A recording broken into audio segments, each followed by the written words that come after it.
ஒற்றை விரலால் ஓங்கி அடிப்போம், வாக்களிப்பீர் இரட்டை இலக்கி. பஞ்சபூத தளத்தில் நினைத்தாலே முக்தி தரக்கூடிய அக்னி தலமாக விளங்கக்கூடிய அண்ணாமலைக்கு அரோகரா சொல்லி கீழாம்பூர் சார் பார்க்கக்கூடாது, நான் சொல்றது திருவண்ணாமலை. இலக்கிய கூட்டத்திற்கு கூட்டம் நிரம்பி இருப்பதில் எனக்கு ஒன்றும் ஆச்சரியம் இல்லை. ஆனால் ஒரு அரசியல் கூட்டத்திற்காக மடிசார் கட்டிய மாமியும் பஞ்சகஜம் வைத்த மாமாவும் பகவான் நாமமே தன்னாமம் என்று சொல்லக்கூடிய உன்னிகிருஷ்ணனும் அமைதியாக உட்கார்ந்திருப்பதுதான் தாமரை மலர்ந்தே தீரும் என்று முடிவு கட்டிவிட்டார். எல்லாரும் இப்போ என்னையும் ஃபோன் பண்ணி கேட்குறான், ஏன் சார் நல்லா தானே இருந்தீங்க, எனக்கு ஏன் இப்படி ஆச்சுன்னு. நான் சொன்னேன், ஆடிட்டர் குருமூர்த்தி சார் குருவாக இருக்கிற வரைக்கும் எந்த பெயிலுக்கும் ஜெயிலுக்கும் நான் பயப்பட மாட்டேன்டான்னு. ஏன் சார், இந்த உலகத்தில் ராஜகுருங்கிற மோடியவே பிரதமர் ஆகிறதுக்கு முன்னாடி அறிமுகப்படுத்தினவர் எனக்கு ஒரு கவர்னர் போஸ்ட் வாங்கி தராமையா இருந்துருவாரு? அட கவர்னர் வேண்டாம், ஒரு ராஜ்யசபா எம்பி, அட அதுவும் வேண்டாம், ஒரு திட்டக்குழு மெம்பர், அட அதுவும் வேண்டாம் சார், அவர் அசிஸ்டண்டாவது வச்சுக்க மாட்டாரா என்ன? இந்த விடியல் அரசு எதுல எல்லாம் நம்பர் 1ன்னு தினமலர் பட்டியல் கொடுத்துருக்காங்க, அதை படிச்சிடணும். நான் மாரிதாசேந்து வேறுபட்டு நிற்கிறேன். டாஸ்மாகில் நம்பர் 1 தமிழகம், மதுப்பிரியர்களின் எண்ணிக்கையை கூட்டியது நம்பர் 1 தமிழகம், ஆற்று மணல் கொள்ளையில் நம்பர் 1 தமிழகம், கனிம வள கொள்ளையில் நம்பர் 1 தமிழகம், லஞ்ச லாவண்யத்தில் நம்பர் 1 தமிழகம். நான் வரும்போதே ஒரு மாமி சொல்கிறா, இன்றைக்கி கூட்டம் கேட்டுருவோம், 19, 20, 21 3 நாள் லீவ் வருது, ராமேஸ்வரத்துக்கு ட்ரெயின் புக் பண்ணி போயிடுவோம். நான் உங்களை பணிஞ்சு கேட்குறேன், 19ஆம் தேதி கார்த்தால குக்கரில் சாதம் வைங்கோ, எடுத்து காக்காக்கி வைங்கோ, சைக்கிளில் போங்கோ, புரிஞ்சா கை தட்டுங்கோ, புரியாதவா ஆற்றுல போய் கை தட்டுங்கோ, மாம்பழத்தையும் பலாப்பழத்தையும் நைவேத்தியம் பண்ணுங்கோ சுவாமிக்கு, ஒரு தாமரை பூவை எடுத்து பிச்சு பிச்சு அம்பாளுக்கு அர்ச்சனை பண்ணுங்கோ. இப்போ உங்களுக்கெல்லாம் ஒரு சந்தேகம் வரும், அண்ணாமலை ஜெயிக்க போகிறது உறுதி. ஆனால் என்ன பாவம், கெட்ட நேரம் அவர் ஐபிஎஸ்ங்கிறதுனால சிபிஐ உள்ளடக்கிய துறை கொடுத்துருவாங்களோன்னு நான் நினைக்கிறேன். அவர் சிபிஐ ஆகி மந்திரி ஆயிட்டாருன்னு வச்சுக்கங்களேன், நீங்கள் தமிழ்நாட்டை கொஞ்சம் கற்பனை பண்ணி பாருங்கள், எந்த இடத்துல கூட்டம் ஜாஸ்தியாக இருக்கும். என் புள்ள, என் குடும்பம், என் தங்கச்சி, என் தம்பி, என் மகன், என் மருமகன் அப்படின்னு சிந்தனை இல்லாமல் என் மண் என் மக்கள்னு சொல்றவரை முதல்வராக்கக்கூடிய மொத்த பொறுப்பும் ஐயா குருமூர்த்தி அவர்களை சார வேண்டும் என்றால் கை தட்டு கொடுங்க, இல்லாட்டி விட்டுருங்க. இதுக்கு மேலே என்னால் சொல்ல முடியாது சார். முதல்ல இந்த கூட்டத்தை பாருங்க சார். ஒரு ஞாயிற்றுக்கிழமை பாண்டியன் ஸ்டோரை விட்டுட்டு, இனியாவை விட்டுட்டு, ஐபிஎல் சேஸ் கேலை விட்டுட்டு, இத்தனையும் விட்டுட்டு இந்த தேசத்துக்காக வந்திருக்கீங்க சார். பஞ்சகஜம் கட்டின்னு 10 மாமி உட்காந்துருக்கா சார். இதை விட ஆர்ஆர் சபா நிரப்புறதுக்கு என்ன சார் வேணும்? படிப்பறிவில்லாத ஒரு பாமர குழந்தைக்கு தெரிகிறது முருகனும் இதுவும் எவ்வளோ விஷயம்னு.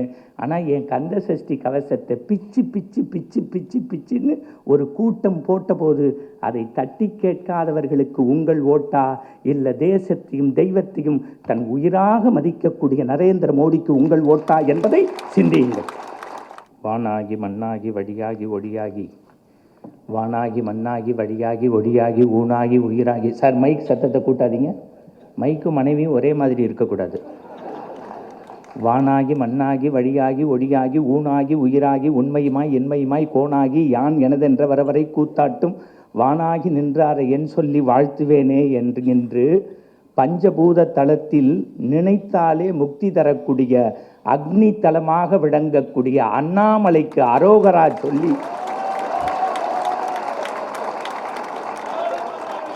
கீழாம்பூர் சார் பார்க்கக்கூடாது, நான் சொல்றது திருவண்ணாமலை.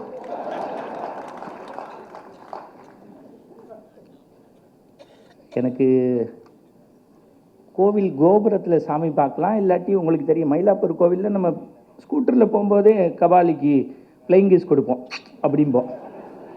சில பேர் செருப்பை கலட்டி போட்டுட்டு சிவபுராணம் சொல்லுவோம், நமச்சிவாய வாழ்க நாதந்தாள் வாழ்க மாமி சாமி அங்கன்னு, செருப்பு இங்கேம்பா. ஆனால் நம்மளை கொஞ்சம் கொஞ்சமாக நகர்த்தி கர்ப்ப கிரகத்தில் உட்காத்தி வச்சா எவ்வளவு சந்தோஷம் இருக்கும். 30 வருஷமாக மேடையில் பேசி இன்னைக்கு தான்யா குருமூர்த்தி என்கின்ற சாமி பக்கத்தில் உட்காரக்கூடிய வாய்ப்பு எனக்கு கிடைக்கும். இந்த ஆடிட்டர் சார், வாழ்க்கையில் ஆடிட்டராக இருந்தும் நேர்மையாக இருக்கிற ஆடிட்டர் 2 பேர் இங்கே இருக்கீங்க. ஐயா கோச்சிக்க கூடாது. எங்கள் அண்ணனும் உட்காந்துருக்காரு. நான் எதை சொல்கிறது எதை விடுறது, பரீட்சை கொண்டு வந்த பிட்டு மாதிரி கொண்டு வந்து எல்லாத்தையும் விட்டுட்டேன். ஒரு செய்தியை சொல்லிட்டு நான் தொடங்குறேன். என்னுடைய 13-14 வயதில் மேடைக்கு வந்தேன். இப்போ 51 வயசாச்சு. கிட்டத்தட்ட 31 வருஷம் பெரிய புராணமும் ராமாயணமும் மகா பெரியவரையும் பேசிய நான் இதே RR சபாவில் இலக்கிய கூட்டத்திற்கு கூட்டம் நிரம்பி இருப்பதில் எனக்கு ஒன்றும் ஆச்சரியம் இல்லை. ஆனால் ஒரு அரசியல் கூட்டத்திற்காக மடிசார் கட்டிய மாமியும் பஞ்சகஜம் வைத்த மாமாவும் பகவான் நாமமே தன்னாமம் என்று சொல்லக்கூடிய உன்னி கிருஷ்ணனும் அமைதியாக உட்கார்ந்திருப்பதுதான் தாமரை மலர்ந்தே தீரும் என்று முடிவு கட்டிவிட்டார். இருங்க, இன்னும் ஆட்டமே ஆரம்பிக்கல. இந்த உட்கார்ந்துருக்காரு எங்க காத்தாடி. எனக்கு என்னமோ போற போக்க பார்த்தா இப்போ திமுக காரன் எல்லாம் வந்து சேர்ந்துருவான் போல தெரியுது. நண்பர்களே,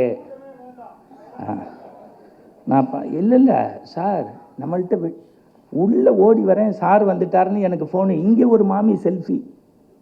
எனக்கு பயந்துட்டேன். மாமி என்னைய தெரியுமான்னு. என்ன இப்படி குழந்தை சொல்கிற? டெய்லி காத்தால ஜீ தமிழில் உன் ஜோசியம் கேட்டுட்டு தான் நான் கிளம்புவேன்னா. மாமிங்க நீங்கள் தானே அரிகேசநல்லூர் வெங்கட்ராமன்னா.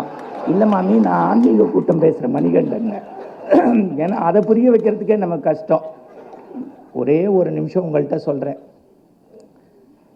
துக்ளக்கினுடைய ஆசிரியரையும் வைத்துட்டு 16 கூட்டம் பேசியிருக்கோம். நானும் ரமேஷ் சாரும். எங்களை கூட்டிகிட்டு போன ஆடிட்டர் இந்த கூட்டத்துக்குள்ளே உட்காந்துருக்காரு. அண்ணாமலைக்காக 16 கூட்டம் பேசினோம். படித்த ஆடிட்டரோ வழக்கறிஞரோ இல்லது ஏதேனும் அடுத்த வேளை சோற்றை பற்றி கவலைப்படாத மணிகண்டனோ ரமேஷோ இந்த நாட்டில் பிஜேபிக்காக ஓட்டு கேட்பது பெரிதல்ல. 2000 இளைஞர்கள் தங்களுடைய வேலையை விட்டுவிட்டு கோவையிலே தாமரையை மலரச் செய்வதற்காக தெரு தெருவாக வீடு வீடாக அடுத்த வேளை சோற்றுக்கு அவர்களுக்கு வழியில்லாதவர்கள் தெருவில் படுத்துக்கொண்டு இந்த தேசாபிமானத்திற்காக செய்கின்றார்களே, அந்த இளைஞர்களுக்கு என்னுடைய கோடி நமஸ்காரங்கள், கோடி நமஸ்காரம். ராத்திரி நாங்கள் அண்ணாமலை சாரை பார்க்கும்போது 11:45. நானும் ரமேஷ் சாரும் கூட்டம் பார்த்துட்டு அதுக்கப்புறம் எங்கள் டாக்டர் சொல்லிட்டார், இன்னமே நீ கூட்டம் பேசுகிறதா இருந்தால் நேராக ஹாஸ்பிட்டலில் தான்ப்பா அட்மிட் ஆகணும்னு. ஆனால் நான் சொன்னேன், 30 வருஷமாக எனக்காக பேசினேன், இப்போ தான் சமூகத்துக்காக பேச வந்திருக்கேன். அப்படியே ஆனாலும் எல்லாரும் இப்போ என்னையும் ஃபோன் பண்ணி கேட்குறான், ஏன் சார் நல்லா தானே இருந்தீங்க, எனக்கே இப்படி ஆச்சுன்னு. நான் சொன்னேன், ஆடிட்டர் குருமூர்த்தி சார் குருவாக இருக்கிற வரைக்கும் எந்த பெயிலுக்கும் ஜெயிலுக்கும் நான் பயப்பட மாட்டேன்டான்னு. ஏன் சார், இந்த உலகத்தில் ராஜகுருங்கிற மோடியவே பிரதமர் ஆகிறதுக்கு முன்னாடி அறிமுகப்படுத்தினவர் எனக்கு ஒரு கவர்னர் போஸ்ட் வாங்கி தராமையா இருந்துருவாரு? அட கவர்னர் வேண்டாம், ஒரு ராஜ்யசபா எம்பி. அட அதுவும் வேண்டாம், ஒரு திட்டக்குழு மெம்பர். அட அதுவும் வேண்டாம் சார், அவர் அசிஸ்டண்டாவது வச்சுக்க மாட்டாரா என்ன? சார், இவரை இன்னைக்கு ஷிஃப்ட் போட்டு பாராட்டக்கூடாது. முதல்ல மாரிதாஸ் சாருக்கு சும்மா எல்லாம் கூட்டம் வரும், எல்லாரும் கூப்பிட்டோன்னே இன்றைக்கி வெள்ளையும் சொல்லியுமா இருக்க மாரிதாஸை பார்த்து கை தட்டுவோம். அந்த கூகுளில் போய் சர்ச் பண்ணாதான் அவரை பற்றி, அவர் குடும்பத்தை பற்றி அநாகரிகமாக அசிங்கமாக பேசுகிற அவலத்தையும் பொறுத்துக்கிட்டு தான் இந்த மேடையில் உட்காந்துருக்கான். இந்த 2வது வரிசையில் உட்காந்துருக்க ஆடிட்டர் சங்கர் சாரோ இல்லை அம்மாவினுடைய உயிராக இருந்த சூரி சாரோ எனக்கு சொல்லுவாங்க, சார் 3 மாதமாக பார்க்குறோம் நீங்கள் பிஜேபிக்காக பேசுகிறீங்க, உங்களுக்கு ஒன்றுனா நாங்கள் நிற்போம் சாருங்கிறாங்கல்ல. அந்த ஒத்த வார்த்தை போதும். ஆனால் இன்னைக்கு மாரிதாஸ்டேருந்து நான் கொஞ்சம் கருத்தை மாறுபடுறேன். திமுகவை நீங்கள் இப்படி சாடினது எனக்கு பிடிக்கல. இப்போ திமுகவினுடைய நல்ல விஷயத்தை நேற்றுக்கு தினமலர் தோலுரிச்சு காமிச்சாங்க. அவங்க எதெல்லாம் நம்பர் 1ன்னு இன்னைக்கு கூட கீழாம்பூர் கட்டுரை எழுதியிருக்காரு. ஏன் ரோட் ஷோ நடத்துகிறாங்கன்னா, காசு இல்லாமல் மக்களாக வர்றதுக்கு பேர் ரோட் ஷோ, காசு கொடுத்து கூட்டினா அதுக்கு பேர் கூட்டம்னு பேருன்னு எனக்கு தெரிஞ்சு ஆடிட்டருக்கே சொல்கிறேன். இந்த ஆர்ஆர் சபாவில் காசு கொடுக்காம யாருக்கும் வீடு வீடாக போய் இன்விடேஷன் கொடுக்காம வாழ்க்கையில் 30 வருஷம் பேசுகிறேன். நான் சொல்கிறேன், 6 மணிக்கு கூட்டம்னா 7 மணிக்கு தொடங்குவோம். 6:01 சரியாக ஒழுக்கத்தோட மேடையை கொடுத்து அரங்கத்தை நிரப்பிய பெருமை அந்த ஆடிட்டருக்கு சேரும். ஒரு நிமிஷம் கை தட்டுங்க, அதுதான் அவருக்கு கொடுக்கக்கூடிய மரியாதை. நம்ம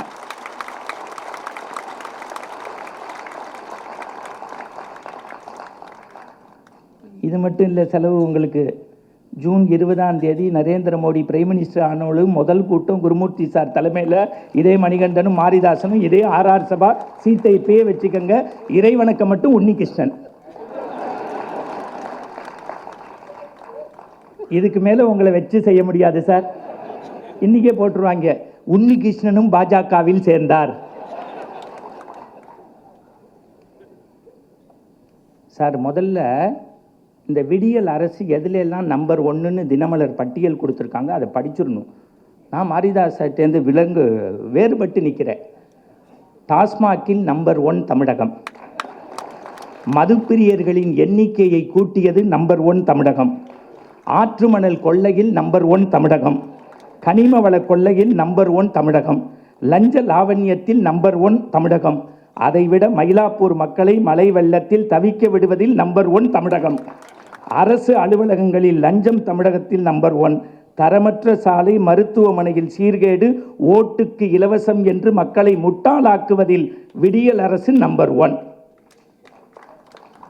இப்பயும் பொறுமையா இருக்கீங்க பாருங்க. நான் வரும்போதே ஒரு மாமி சொல்றா, இன்னைக்கு கூட்டம் கேட்டுருவோம், 19, 20, 21 3 நாள் லீவ் வருது, ராமேஸ்வரத்துக்கு ட்ரெயின் புக் பண்ணி போயிடுவோம். நான் உங்களை பணிஞ்சு கேட்குறேன், 19ஆம் தேதி கார்த்தால குக்கரில் சாதம் வைங்கோ, எடுத்து காக்காக்கி வைங்கோ, சைக்கிளில் போங்கோ, புரிஞ்சா கை தட்டுங்கோ, புரியாதவா ஆற்றுல போய் கை தட்டுங்கோ. சைக்கிளில் போங்கோ. நல்லி சாரே சிரிக்கிறார். மாம்பழத்தையும் பலாப்பழத்தையும் நைவேத்தியம் பண்ணுங்கோ சுவாமிக்கு. ஒரு தாமரை பூவை எடுத்து பிச்சு பிச்சு அம்பாளுக்கு அர்ச்சனை பண்ணுங்கோ. சார், ஒன்றே ஒன்று சொல்கிறேன், இன்னைக்கு எல்லாரும் 2வது முறை அவர் பிரதம மந்திரியாக வந்து 3வது முறை வரணும்னு நம்ம சொல்கிறோம். இன்னைக்கு மாரிதாஸுக்கு உள்ள 3 வருஷம் கஷ்டத்தை சொல்கிறாரு, 3 மாதம் கஷ்டத்தை மணிகண்ட சொல்கிறோம். 30 வருஷத்துக்கு முன்னாடி வடநாட்டு பத்திரிகையும் அரசியல்வாதிகளையும் தோல் உரித்து ஒரு தனி மனிதனாக நின்று இந்த தமிழ்நாட்டில் உண்மையான தேசியமும் தெய்வீகமும் இரு கண்ணுன்னு சொன்ன ஐயா முத்துராமலிங்க தேவரையனுடைய மறு உருவமாக பேனாவை பிடிச்சி மை போடாமல் மெய் போட்டு எழுதிய சோசாரை இந்த நேரத்தில் நான் நன்றியோடு நினைக்க கடமைப்பட்டிருக்கேன். அந்த சோசார் விட்ட பணியை தொட்ட பணியை தோலுரிச்சு இந்த உட்காந்துருக்காரு மனுஷன், அப்படி தான் சொல்லணும் அவரை. நான் இப்போ சொல்கிறேன் சார், இன்னும் 100 வருஷம் அந்த மனுஷன் நல்லா இருக்கணும். 10வது கைத்தட்டு.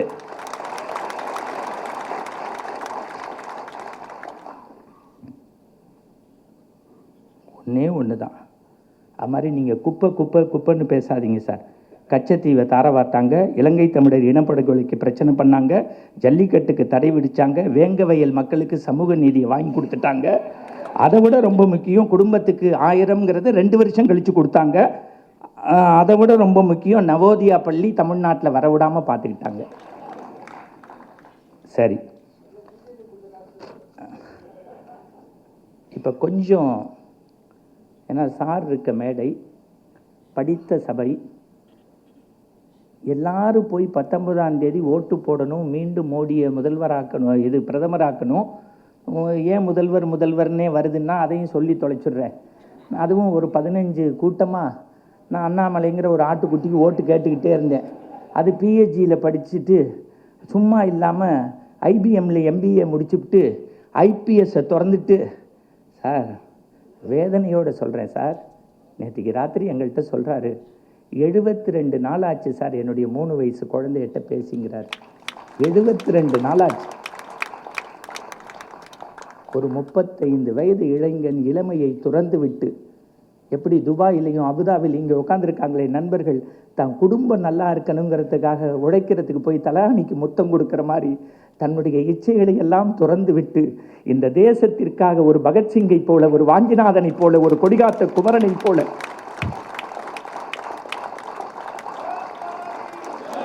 நெஞ்சு கொதிக்கிறது தோழர்களே. 70 நாளைக்கு மேலாக ஒரு இளைஞன் இந்த மண்ணை பற்றி, மக்களை பற்றி சிந்திக்கிறார். செண்பகராமன் பிள்ளை, நான் கொஞ்சம் ஞாபக சக்தி மருதி, வச்சுக்காதீங்க, எல்லார் பேரையுமே சொல்லணும்.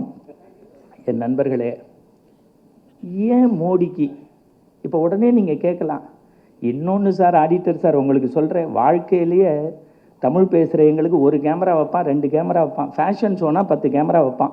என் வாழ்க்கையிலேயே அரசியல் கூட்டத்துக்கு 13 கேமரா வச்ச ஒரே நிகழ்ச்சி இதுதான். அதுக்கே அந்த அத்தனை பத்திரிகையாளர்களுக்கும் கைத்தட்டு கொடுங்க, அருமையாக போங்க, இதை கொண்டு போய் சேருங்க எல்லா ஊடகத்தோழர்களுக்கும். இப்போ உங்களுக்கெல்லாம் ஒரு சந்தேகம் வரும், அண்ணாமலை ஜெயிக்க போகிறது உறுதி. ஆனால் என்ன பாவம், கெட்ட நேரம் அவர் ஐபிஎஸ்ங்கிறதுனால சிபிஐ உள்ளடக்கிய துறை கொடுத்துருவாங்களோன்னு நான் நினைக்கிறேன். அவர் சிபிஐ ஆகி மந்திரி ஆயிட்டாருன்னு வச்சுக்கங்களேன், நீங்கள் தமிழ்நாட்டை கொஞ்சம் கற்பனை பண்ணி பாருங்க, எந்த இடத்துல கூட்டம் ஜாஸ்தியாக இருக்கும் அப்படின்னு. அதனால இப்பயே ஆடிட்டர் வீட்டு அட்ரஸை வாங்கிட்டு தான் நல்லதுங்கிறது பல அரசியல்வாதிகளுக்கு பணிந்து சொல்கிறேன். புரிஞ்சுக்கிறவங்க புரிஞ்சுக்கங்க, புரியாதவங்க விட்டுருங்க.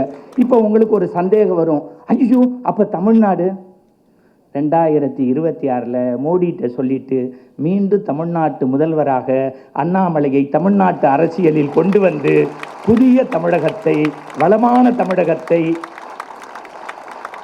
என் புள்ள, என் குடும்பம், என் தங்கச்சி, என் தம்பி, என் மகன், என் மருமக அப்படின்னு சிந்தனை இல்லாம என் மண் என் மக்கள்னு சொல்றவரை முதல்வராக்கக்கூடிய மொத்த பொறுப்பும் ஐயா குருமூர்த்தி அவர்களை சார வேண்டும் என்றால் கை தட்டு கொடுங்க, இல்லாட்டி விட்டுருங்க.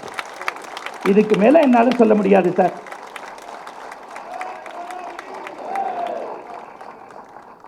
அவர் சொல்றாரு, இன்னும் என்னென்னதான் சொல்லணும்னு நினைச்சிருக்க, போற போக்குல உன்னி சாருக்கு இன்னொரு தேசிய விருது வாங்கி கொடுத்துருங்களேன்.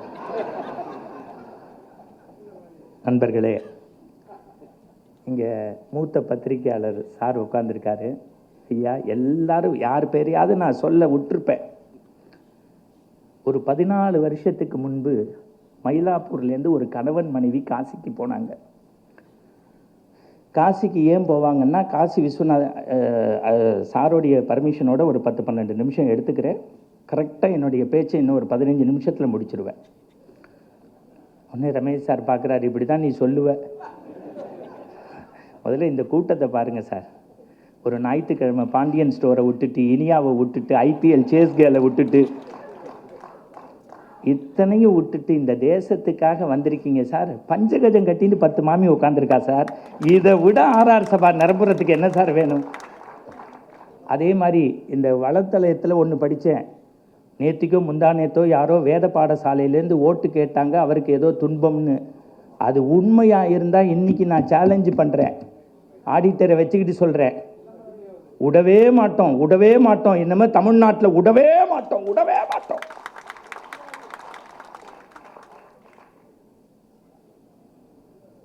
என்ன அட்டகாசம் உங்களுக்கு? ஏன் மோடி ஆதரிக்கணும்? சும்மா இங்கே மாரிதாசும் மணிகண்டனும் குருநாதருடைய அருளை பெற்று சார் 15 நாள் பேசியிருக்கார் சார் ரமேஷ். நீங்கள் நல்லா நினச்சி பாருங்க. ஒரு துக்ளக் பத்திரிகையினுடைய ஆசிரியர் பல்லடத்துக்கும் அவர் சொல்கிறார், அதான் இவரை சொல்லும் போதே சாருக்கு புள்ள மாதிரி, குருமூர்த்தி சாருக்கு தம்பி மாதிரின்னு சொல்லுவாங்க. பல்லடத்துலையும் இந்த அங்கே உட்காந்துருக்கார் ஆடிட்டரு, சூலூர்லையும் தெரு தெருவா போய், நேற்றுக்கு சாயந்தரம் நாங்கள் கூட்டம் பேசும்போது 600 பிராமணர்கள் அங்கே ஒன்று சேர்ந்து, அதில் மறந்துடாதீங்க 320 பெண்கள் வந்திருந்தாங்க. அந்த மனுஷன் பேசினா சார் 1.25 மணி நேரம். இத்தனைக்கும் ஒரே ஒரு காரணம்தான். அது என்னங்கிறத இப்போ சொல்கிறேன். ஒரு 4-5 விஷயத்தை சொல்கிறேன், சரியா இல்லையான்னு நீங்கள் முடிவு பண்ணிக்கோங்க. ஏன்னா நானும் உணர்ச்சி வசவே படக்கூடாது. எனக்கு அவர் சொல்லி சார், நான் அவர்கிட்ட கேட்டேன், சார் 3 மாதத்துக்கு என்னை எவ்வளோ அசிங்கமாக பேசுகிறானே, 30 வருஷமாக நீங்கள் பண்ணுறீங்களே என்னென்னு.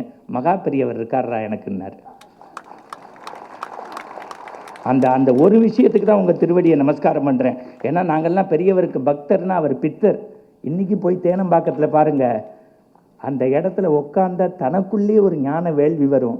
நான் இன்னும் சொல்கிறேன் சார், இந்த சமூகம் நல்லா, நான் வந்து தமிழ் படித்தவன், ரொம்ப திமிரு பிடிச்சவன், பிபி பேஷண்ட்டு. எனக்கு நற்றினை நல்ல குறுந்தொகை ஓங்கு 10 பரிபாடல் கற்றறிந்தார் ஏற்றும் கலித்தொகை அகநானூறு புறநானூறு இவற்றை அதிகம் படிக்காவிட்டாலும் அங்கொரு எடுத்து படித்தவன் என்பதால் சொல்கிறேன், இன்னும் 100 வருஷம் நீங்கள் ஆரோக்கியமாக இருக்கணும், இந்த தேசம் நல்லா இருக்கணும்.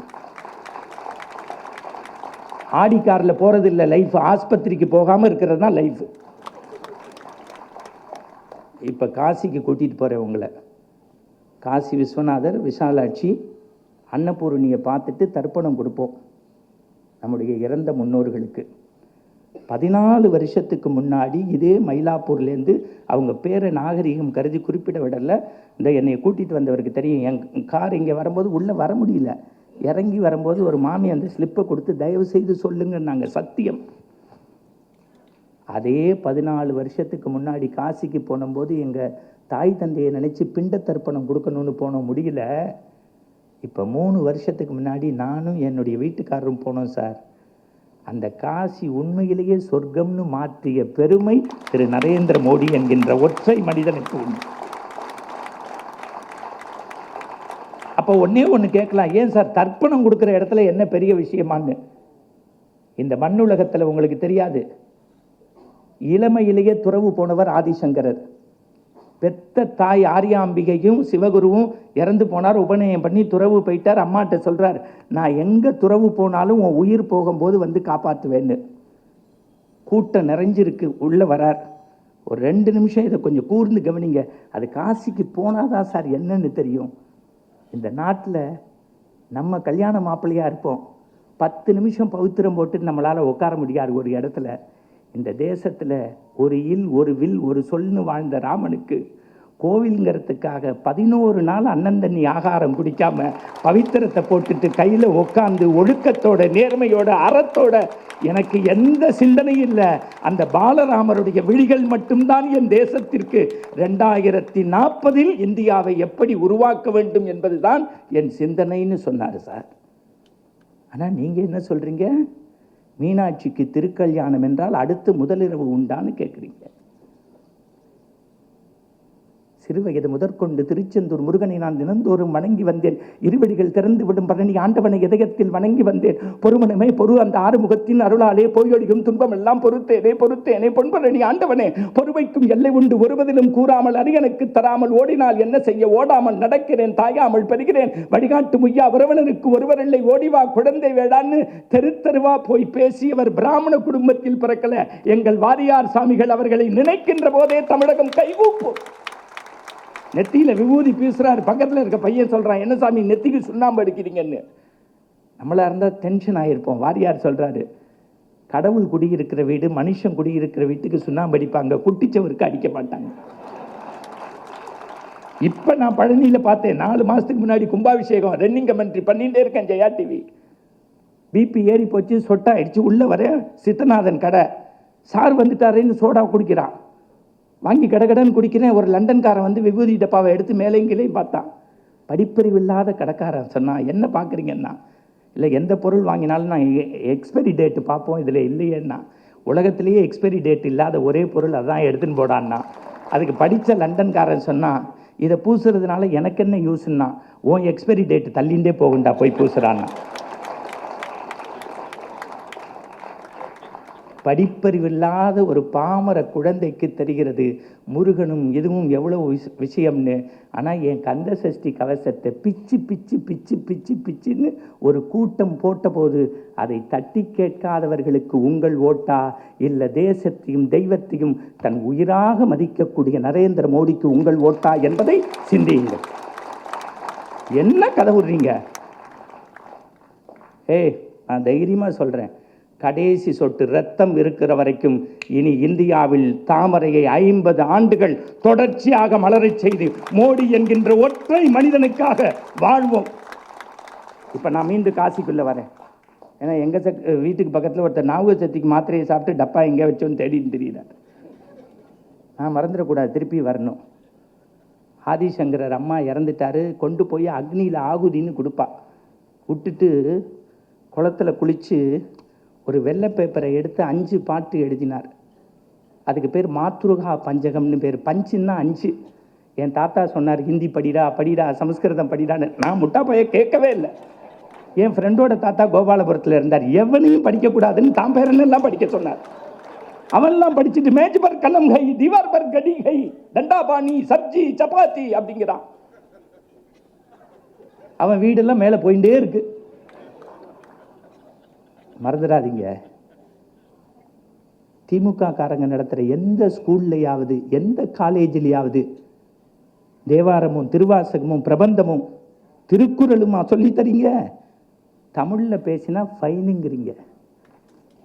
ஏண்டா, என் தமிழை பிறக்காம என்னுடைய பொட்டல் நிலமாம் எட்டயபுரத்தில் கந்தக பூமியில் வெடித்து சிதறி தேசம் உயர வேண்டுமெனில் தெருவெல்லாம் தமிழ் முடங்க வேண்டும் சொல்லில் உயர்வு தமிழ் சொல்லை அதை தொழுது படித்திரடி பாப்பா. யாமறிந்த மொழிகளிலே தமிழ் மொழி போல் இனிவது எங்கும் காணோம். யாமறிந்த புலவனிலே கம்பனை போல் வள்ளுவன் போல் இளங்கோ போல் பூமிதனில் யாங்கனுமே கண்டதில்லைன்னு சொன்ன பாரதிக்கு காசியில் சங்கம் வைத்தவர் எங்கள் மோடி. மறந்து விடாதீர்கள்.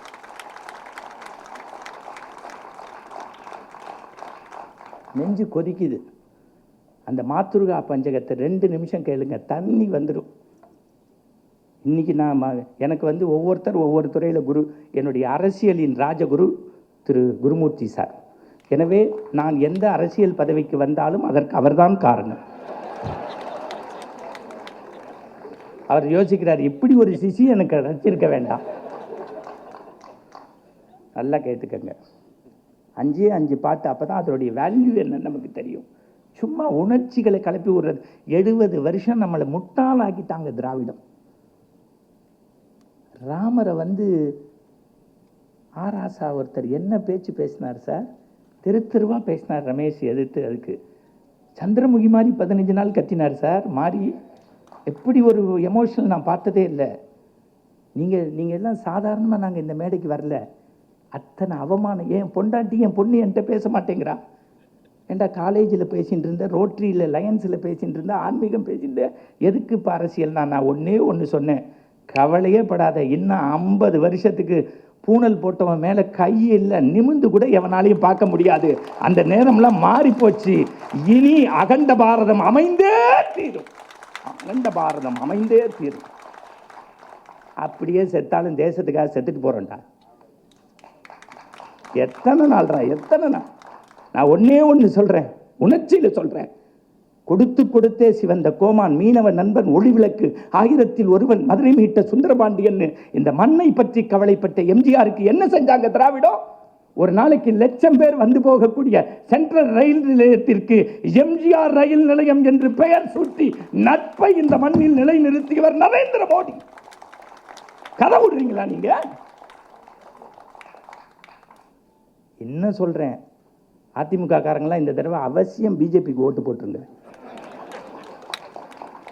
ஏன்னா இப்பயும் நான் சொல்றேன், திமிரோட சொல்றேன், நானே அம்மா புள்ள தான், அம்மா சோத்துல வளர்ந்தவன் தான். இன்னைக்கு என் தாயை மறக்கல. இங்கேருந்து பெங்களூர் கொண்டு போய் வழக்கு போட்டு நீங்க என்ன நசுக்கினீங்க. ஆனா இன்னைக்கு ஒரு மந்திரி திருப்பி பதவி ஏற்றுக்கிறாருன்னா 2 பேரால தான் இந்த நாட்டை அடக்க முடியும். போலீஸ் அதிகாரியால, ஒன்று அண்ணாமலையால, இன்னொன்று RN ரவியால. அவ்வளோ கொதிக்குது சார். வேதனையோடு பேசுகிறேன். இப்போ மாத்ருகா பஞ்சகத்துக்கு வாங்க. 5 பாட்டு எழுதுறாரு ஆதிசங்கரர். முதல் பிண்டம் தர்ப்பணம் எதுக்குன்னா, அம்மா 24 வயசு பொண்ணு தலைவாழை விரித்து தண்ணி தெளித்து சாதம் போட்டு மேலே எள்ளுப்பொடி தூவி இருக்கும். அப்படி பிசைஞ்சு வாய்க்கிட்ட கொண்டு போனால் தோல் மேலே கை இருந்தது. திரும்பி பார்த்தா என்னன்னு பார்த்தா இவளை பெத்த அம்மா. ராஜாத்தி கீழே போடுன்னா. ஏமான்னு கேட்டா. நேத்தியிலேருந்து நீ எள்ளு சாப்பிடக்கூடாது. ஏமா? இல்லை, வைத்த டாக்டர்கிட்ட காமிச்சோம், கரு உண்டாயிருக்கு. கிருஷ்ணங்கோவிலில் கப்பில் வச்சு சாதம் ஊட்டினதுலேருந்து இன்னி வரைக்கும் எனக்கு பிடிச்சது எள்ளு சாதம் தானே. இல்லை ராஜாத்தி, இனி 10 மாதத்துக்கு எள்ளு உன் வயிற்றில் இருந்த கருவுக்கு ஆகாது. இப்போ ஆதிசங்கரர் எழுதுகிறார், அம்மா உனக்கு பிடித்த ஒரு உணவை உன் உதடருகே கொண்டு செல்வாய், ஆனால் வயிற்றில் இருக்கும் எனக்கு ஆகாது என்பதனால் துறந்தாய் அல்லவா, அதற்காக இந்த பிண்டம், இந்த தர்ப்பணம். 2வது பாட்டு எழுதுகிறார், அம்மா அம்மா பெண்கள் ஒரு கிழிச்சும் படுக்கலாம், குப்புறவும் படுக்கலாம். ஆனால் 30 நாளைக்கு அப்புறம் கண்ணு காது மூக்கு வந்துருச்சுங்கிறதுக்காக என் உருவம் சிதைபற்றக்கூடாதுன்னு 10 மாதமும் பாரத்தை பொருந்து மல்லாந்தே படுத்தியம்மா, அதுக்காக இந்த பிண்டம் இந்த தர்ப்பணம். 3வது வரி எழுதுறா, அம்மா அம்மா எல்லாரும் காலில் ஒரு சொட்டு முள்ளு குத்திட்டு ரத்தம் வந்தால் கண்ணு கலங்கிடும், ஆனால் நான் உன் வயிற்றுலேருந்து வரும்போது மொத்த ரத்தத்தையும் வெளியில் எடுத்துகிட்டு வந்தேன். அப்போ கூட நீ கண் விழிச்சோன்னு கேட்ட முதல் வார்த்தை என்ன தெரியுமா? என் குழந்தை நன்னா இருக்கான்னு கேட்டியம்மா, அதற்காக இந்த பிண்டம் இந்த தர்ப்பணம். 4வது வரி எழுதுறார், மலத்தை எல்லாரும் அசிங்கம்பா, மலத்தை எல்லாரும் அசிங்கம்பா, ஆனால் ஏன் மலங்கிறதுனால உன் வலது கையால் அப்புறப்படுத்தி இடது கையால் என்னை அணைச்சிண்டியம்மா, அதுக்காக இந்த பிண்டம் இந்த தர்ப்பணம். 5வது பாட்டு எழுதுறார், ஊர் உலகமே என்னைய சங்கரான்னு கூப்பிடும், ஒரு நாள் நீ சங்கரான்னு கூப்பிட்டதில்லை, பிறகு எப்போ கூப்பிட்டாலும் கண்ணே மணியே முத்தேன்னு கூப்பிடுவ, அந்த வாய்க்கு தாம்மா மொத்தமாக அரிசி போட்டு பிண்ட வைக்கிறேன். இப்படி 10 மாதம் கருவுல சுமந்த தாய்க்கும் தந்தைக்கும் பிண்ட தர்ப்பணம் கொடுக்கிற இடத்துல பிணங்கள் ஓடியது. இன்றைக்கு கங்கையை புனிதமாக்கியது நரேந்திர மோடி என்கின்ற ஒற்றை மனிதர் என்பதை மறந்து விடாது. இந்த ஒரு செய்தி போதும், ஒரு செய்தி போதும். இதுக்கு அப்படியே நேர் எதிர்மாறு வாருங்க. இன்னைக்கு படிக்கிறோம், அமெரிக்காவில் போய் சம்பாதிக்கிறோம். தமிழறிவு மணியன் எழுதிய கவிதையை சொல்றேன். மகனே, நீ பிறந்த அன்று வீட்டின் கொல்லைப்புறத்தில் ஒரு தென்னையை நட்டேன், நாங்கள் ஊற்றிய தண்ணீரில் தென்னை வளர்ந்தது, நாங்கள் சிந்திய கண்ணீரில் நீ வளர்ந்தாய், எங்கோ இருந்து ஈட்டக்கூடிய பொருள் உனக்கு சுகத்தை தருகிறது, எங்கள் அருகிலேயே இருக்கும் தென்னை எங்களுக்கு சுவை நீரும் சுகநிழலும் தருகிறது. பரவாயில்லை மகனே, என்றாவது ஒரு நாள் நீ வருவாய் வருவாய் என்றே எதிர்பார்த்து ஏங்கி போனேன். இன்று எங்கள் உடல் முழுக்க ஈமொய்த்த செய்தி வந்து சேர்ந்தது. அப்போது கூட நீ இமெயிலில் தான் மூழ்கி கொண்டிருக்கிறாய். எங்களுடைய இறுதி கூட்டத்தில் நீ கலந்து கொள்ளாமல் போனாலும் நீ என்று நினைத்து நாங்கள் வளர்த்த தென்னை எங்களை ஓலையாக மாறி பத்திரமாக ஊர் எல்லை வரை சேர்க்கும். நாங்கள் இருங்க, நம்ம அம்மாவுக்கு பிண்டப்பிதிர் தர்ப்பணம் செய்கிற இடத்த சுத்தப்படுத்தினவர் தன்னுடைய பெத்த தாய் இறந்து கிடக்கா சார். ஒரு பாரத பிரதமர் நம்ம ஊரில் கவுன்சிலர் அம்மா செத்து போயிட்டா அந்த தெருவில் வண்டி வைக்க முடியுமா? வெங்காய வெடி போட்டு 3 பேர் வீட்டை கொளுத்திடுவான். பிரதம மந்திரி அம்மா சாவுக்கு வரார், ஒரு பிஎஸ்ஓவும் கூட வரக்கூடாதுன்ட்டார், எந்த அரசியல்வாதியும் கூட வரக்கூடாதுன்ட்டார், தேசிய கொடியை போடக்கூடாது, ஏன்னா இது எங்கள் அம்மா தனி மனித உறவுன்னாரு. 3 மணி நேரம் உட்காந்து காரியம் செஞ்சு தோல் தூக்கிட்டு அடுத்த 3 மணி நேரத்தில் வந்தே பாரதம் ட்ரெயினை ஓட்டுவதற்கு கொடியசைக்கின்றார் என்றால்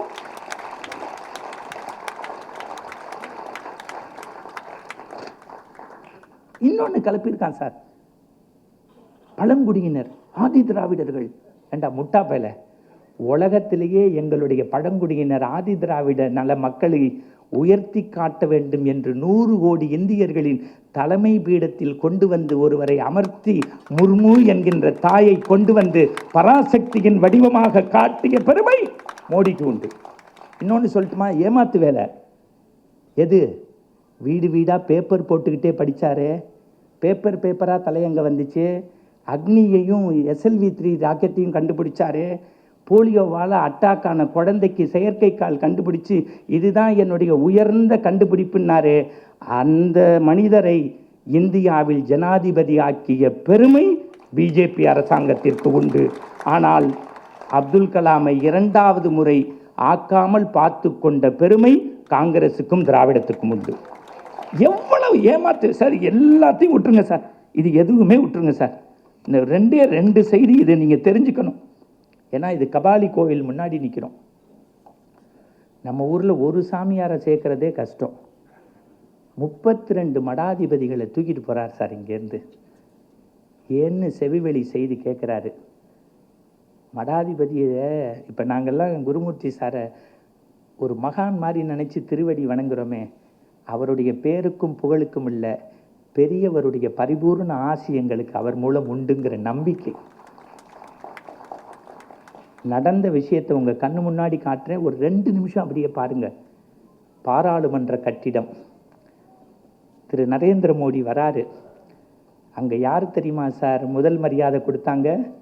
இதே இந்த மயிலாப்பூர் கோவிலில் பச்சை துண்டை கட்டிக்கிட்டு இந்த பாலும் வயத்துக்காக ஒருவாய் சோத்துக்காக பாடின சர்க்குருநாதன் என்கின்ற ஓதுவாரை கொண்டு தேவாரமும் திருவாசகமும் இசைக்க வைச்சார்.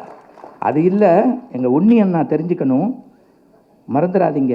மங்கள வாத்தியம்னு நாதஸ்வரம் எஸ் ராமகிருஷ்ணன் சஞ்சாரம் நூலுக்கு தான் அவங்களுக்கு எவ்வளோ கஷ்டம் இருக்குன்னு அதில் சொல்கிறார் சார். எஸ்ஆர்ஜிஎஸ் மோகன்தாஸ் தான் நாயினை வாசிப்பார் இந்த கோவிலுக்கு. நீங்கள் என்றைக்காவது கபாலியை நேரில் பார்த்துருக்கீங்களான்னு கேள்வி கேட்குறாங்க. மோடி உள்ளே வராரு, நான் தியாக பிரம்மத்தோடைய கீர்த்தனை வாசித்தேன், பிறகு எல்லாரும் வந்தபோது வந்தே மாதரத்தை வாசித்தேன், முன்னாடி போன மோடி 2 தடவை பின்னாடி வந்து 3 தடவை வணக்கம் வணக்கம்னாரு. நான் வணக்கம் சொல்ல மறந்துட்டு என் நாயனத்தை வாசித்தேன். வாசிச்சுட்டு மறுநாள் டீ பார்ட்டிக்கு போகும்போது என்னை கிட்டக்க கூப்பிட்டு இப்படி தட்டி கொடுத்தாரு. நான் ஒரு பிரதமர்னு தெரிஞ்சும் என் நாயனந்தான் எனக்கு முக்கியம்னு சொன்ன பாடுறா, எனக்கு வணக்கம் சொல்லாமல். இதாண்டா தமிழனுடைய சிறப்பு. நீங்கள் யாருக்காவது இங்கே அரசியல் தலைவருக்கு வணக்கம் வைக்காமல் போனால் வீட்டுக்குள்ளே போக முடியுமா? வெட்டி சாச்சிருவான். அதெல்லாம் யோசிக்கணும். தனி மனித ஒடுக்கம், பண்பு. சார், நம்ம வீட்டு பிள்ளைங்க அயல் நாட்டில் படிச்சுட்டு பிரச்சனைங்கும் போது பத்திரமா வீட்டுக்கு வந்தால் தான் சார் அதோடைய அருமை தெரியும். அப்போ அவர் முஸ்லீம் பார்த்தாரா, கிறிஸ்டின் பார்த்தாரா, முதலியார் பார்த்தாரா, ரெட்டியார் பார்த்தாரா, ஐயர் பார்த்தாரா, அகமுடியர் பார்த்தாரா, ஆதி திராவிடர் பார்த்தாரா, பழங்குடியினர் பார்த்தாரா, ஒரே ஒரு ஃபோன் தான். இந்த மரத்தல் தகுமோ நடத்துகிறாங்கல்ல, எத்தனை பேர் அவங்க வீட்டுக்கு போயிருப்பீங்க? இந்த சங்கர் சாரும் வழக்கறிஞர் சுமதியும் வருஷந்தோறும் இராணுவ வீரர்களுக்கு சொந்த பணம் 10 லட்சம் போட்டு நடத்துகிறாங்க. இராணுவ வீரர்களுக்கு அபிநந்த பாகிஸ்தான் தூக்கிட்டு போயிட்டான், அபிநந்த பாகிஸ்தான் தூக்கிட்டு போயிட்டான். இந்தியாவே கதறோம். ஒரே ஒரு வார்த்தை தான் அமெரிக்காவுக்கு அடித்தாராம், இன்னும் 48 மணி நேரத்துக்குள்ள எப்படி தூக்கிட்டு போனீங்களோ அப்படி வரலன்னா வரைபடத்தில் பாகிஸ்தான் இல்லாமல் பண்ணிடுவேன்னாராம், இல்லாமல் பண்ணிடுவேன்னாராம். அண்மையில் நான் அமெரிக்காவில் 1.5 மாதம் சுற்றுப்பயணம் பண்ணேன். எல்லாரும் சொல்கிறான் பாகிஸ்தான் பங்களாதேஷ் எல்லாம் பொருளாதாரத்தில் சரிஞ்சு போச்சு. இன்றைக்கி அவர் சொன்னாரே கோவேக்சினும் கோஷீல்டும், நீங்கள் மறந்துடாதீங்க. இது எல்லாத்தையும் தாண்டி உங்கள் ஒவ்வொருத்தர் மனசுலையும் மறந்துடாமல் ஒரு ஓத்தை எடுத்துக்கங்க. தனி மனித ஆசாபாசங்களை தூக்கி எறிஞ்சிட்டு தேசத்திற்காக வாழக்கூடிய ஒரு மனிதன் 23 மணி நேரம் உழைக்கிறான் சார். இப்போ இன்னைக்கு கூகுளில் போட்டிருக்கான், 2023 இந்திய பொருளாதாரம் மேலும் கீழும் இறங்கியது. தொடர்ந்து நரேந்திர மோடி 24 ஆட்சி அமைத்தால் உலக வரைபடத்தில் 5வது இடத்திற்கு இந்தியா வரும். தொடர்ந்து 3 ஆண்டுகள் அந்த பதவியில் அவர் இருந்தார், 3வது இடத்திற்கு வரும். 30வது ஆண்டில் நரேந்திர மோடி இறையருளால் பிரதமராக இருந்தால் வல்லரசு இந்தியா என்கின்ற பெயர் நல்லரசு இந்தியாவாக மாறும் என்று உலகம் இன்றைக்கு அச்சப்படுகின்றது. அப்பேற்பட்ட நரேந்திரதாஸ் மோடி என்கின்ற பிரதமரை வெறும் குஜராத்தில் முதல்வராக இருந்தபோது தன்னுடைய தீர்க்கமான பார்வையால், தன்னுடைய எழுத்தால், தன்னுடைய சொல்லால் இந்த நாட்டில் இவர்தான் பிரதமர் என்று அடையாளம் காட்டிய பெருமை ஐயா குருமூர்த்தி அவர்களுக்கே உண்டு என்பதால் அவரை கைகூப்பி வணங்கி, இத்தனை நாள் நான் பேசினதுக்கு எவ்வளவோ காசு வாங்கியிருக்கேன். நான் மற்றவங்க மாதிரிலாம் இல்லை, காசு வாங்கி தான் பேசுகிறேன். அதுதான் எனக்கு பொழப்பு. இன்றைக்கி தான் என் இனம், என் மக்களுக்காக பேசியிருக்கேன். இன்றைக்கும் மறந்துடாதீங்க, பெட்டி வாங்கிட்டு தான் பேசினேன். ஆனால் அந்த பெட்டியில் கம்பராமாயண புஸ்தகம் தான் இருக்குதுன்னு காதில் சொல்லிட்டாரு. அதையும் சொல்லிடுறேன். அதனால் முதல்ல இந்த ஊடக நண்பர்கள் எத்தனையோ நிகழ்ச்சியை நீங்கள் போய் கவரேஜ் பண்ணியிருப்பீங்க. ஒத்த தனி மனுஷனா சார் 1.5 மாதம் பேப்பர் விளம்பரமும் வீடு வீடாக ஆடிட்டர் சார் 10 பேர் ஃபார்ம் 16 போட்டால் அவருக்கு குப்பரப்படுத்து காசு வந்துடும். நல்லா யோசிக்கணும். யார் தெருவுக்குள்ள வந்து நிகழ்ச்சி நடத்துகிறா? ஒரு ஆடிட்டர் சார். குருமூர்த்தி சார் ஒரு மேடைக்கு வர்றதுன்னா சாமானியமா? நீங்கள் நல்லா யோசிச்சு பாருங்க. ஒவ்வொரு நாளும் தமிழ்நாட்டினுடைய நிலவரத்தை கேட்டுக்கிட்டு இருக்காங்க அவர்கிட்ட. மறந்துடாதீங்க. மாரிதாஸ், இன்னைக்கு உங்களுக்கு ஒன்று சொல்கிறேன். 30 வருஷம் குருமூர்த்தி சார் புகழடைய தேவைப்பட்டது, எங்களுக்கு 15 வருஷம் தேவைப்பட்டது. கவலைப்படாதீங்க, 3 வருஷத்தில் தமிழ்நாடு இன்னைக்கு உங்கள் பின்னாடி நிற்குது. அதுதான் உங்களுக்குள்ள மரியாதை. இந்த இப்போ பாருங்க, வசிஷ்டர் தட்டி கொடுத்தார்ல, இந்த தட்டு தாயா, இந்த தட்டு தாயா இருக்கு, ஏங்குறாயா? இப்போது பிடிக்கிற பேச்சை எப்படி திரு மோடிட்ட கேட்குறாங்க, அண்ணாமலை என்கின்ற மனிதர் ஏன் பிஜேபிக்குள் வந்தார்? மோடி சொன்ன ஒற்றை வார்த்தை, அவர் பணம், புகழ், பதவி என்றால் திராவிட கட்சிக்கு போயிருப்பார், தேசம் என்பதால் என் பக்கம் வந்தார். எனக்கு ஒவ்வொரு கூட்டத்துக்கும் பாயிண்ட் எடுத்து தர்ற சூரி சாரை வச்சுக்கிட்டு சொல்கிறேன், கேஸ் இணைப்பா, இலவச வீடா, வீடு தோறும் இன்னைக்கு கழிவறை, வடநாட்டுக்கு போங்க, தண்ணி. அவருடைய பெருமையை பேசுவதற்கு நிறைய இருக்கிறது. இது எல்லாத்தையும் விட ஜூன் மாதம் வெற்றி கூட்டத்தில் சந்திப்போம். கவலைப்படாதீர்கள். உன்னி அவர்களுக்கு இந்த ஆண்டு முதலில் பதவியேற்றவுடன் தேசிய விருது உறுதி. அதை குருமூர்த்தி சார் வலியுறுத்த, நீங்கள் வேண்டாம் என்றாலும் உங்களுக்கு கொடுத்தாதான் நான் அதை காமிச்சு பதவி வாங்க முடியும் எம்பி. உங்களைப் போலவே நானும் ஐயா அவர்களுடைய பேச்சுக்கு ஆவலோடு காத்திருக்கிறேன். ஒரே ஒரு நிமிடம் எனக்காக 19ஆம் தேதி நீங்கள் போட்டால் பத்தாது, போட்டு வந்து குப்புறப்படுத்துறாதீங்க, அப்புறம் குத்திட்டு போயிடுவான். நான் என் லாங்குவேஜில் சொல்கிறேன், 10 பேருக்கு ஃபோன் பண்ணுங்க, போட்டாச்சான்னு கேளுங்க. இங்கே இருக்கவங்க வெளியூர் நண்பர்களுக்கு போடுங்க. தயவு செய்து தமிழகத்தில் புதிய அமைதியும் புதிய புரட்சியும் படித்தவர்களுக்கு மதிப்பும் வர வேண்டும் என்றால் இந்த தமிழகம் இந்தியா வல்லரசாக மோடியின் கையில் நாட்டை கொடுப்பது அவசியம் என்பதை உணர்ந்து, ஒரே ஒரு நிமிஷம் ஆடிட்டர் நில்லுங்க, இங்கே வாங்க, ஒன்றும் தப்பு இல்லை, என் குரு கோச்சிக்க மாட்டார், வாங்க, ஒரு நல்ல கைத்தட்டு கொடுங்க சார். என்ன உழைப்பு, என்ன உழைப்பு, என்ன உழைப்பு.